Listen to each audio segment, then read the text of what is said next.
Another day on Sodor. I wonder what crazy shenanigans we're gonna run into today. Come and explore like never before. Prepare yourself for fun. Featuring #1 No one in cares. the whole freaking job, bang. Come along with the gang, cause we gon' trucking train, bowling train, train, migraine. Don't forget Jesus. So you better sit back, but don't relax. What is going on out here? But it's probably best that you hold on tight, just in case if you die. James was enjoying his life on the island of Sodor, but he still had a lot to learn. "You're a special mixed traffic engine," said Sir Topham Hatt. "You can pull coaches or freight cars quite easily, but you must learn by your mistakes." James knew what Sir Topham Hatt meant. He could well remember that dreadful accident on his first day. "Be careful with the coaches, James," said kind little Edward. "They don't like being bumped." Everyone came to admire James. "I'm really a splendid engine," he thought, and suddenly let off steam. Whoosh! A shower of water fell on Sir Topham's nice new top hat. Just then the conductor blew his whistle, and James thought they had better go. Go on, he puffed to Edward. Don't push, replied Edward. The coaches were grumbling too. Don't go so fast, don't go so fast. But James didn't listen.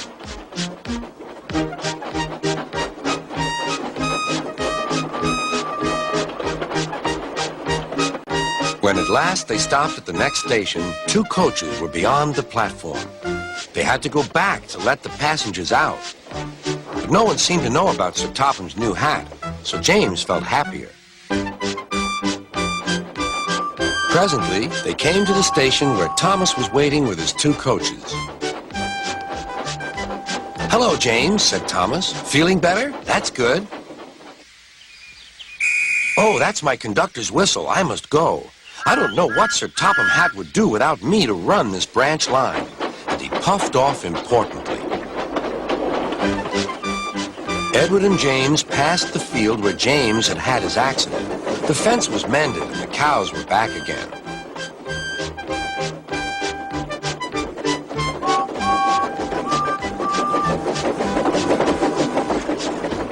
They ended their journey and rested before setting off for home. James was still wondering what Sir Topham would have to say about his new hat.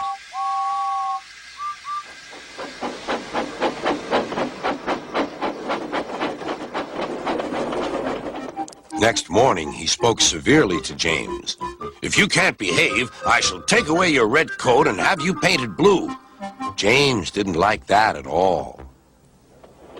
He was very rough with the grumbling coaches as he brought them to the platform. "Don't talk! Come on!" Gordon never has to fetch his own coaches, he thought to himself, and he's only painted blue.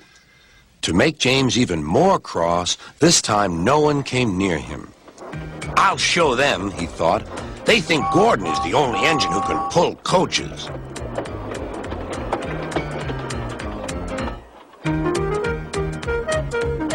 "Hurry, hurry, hurry," puffed James. You're going too fast, replied the coaches. James laughed and tried to go faster, but the coaches wouldn't let him. We're going to stop.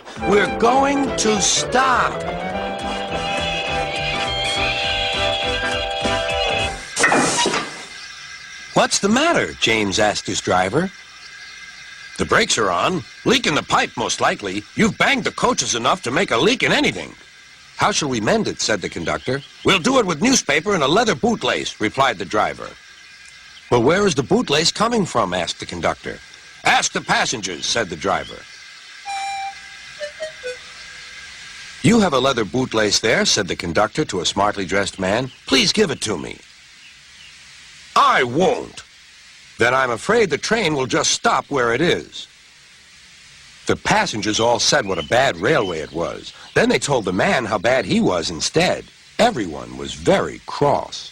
At last he handed his laces over. The driver tied a pad of newspaper tightly round the hole in the brake pipe, and James was able to pull the train.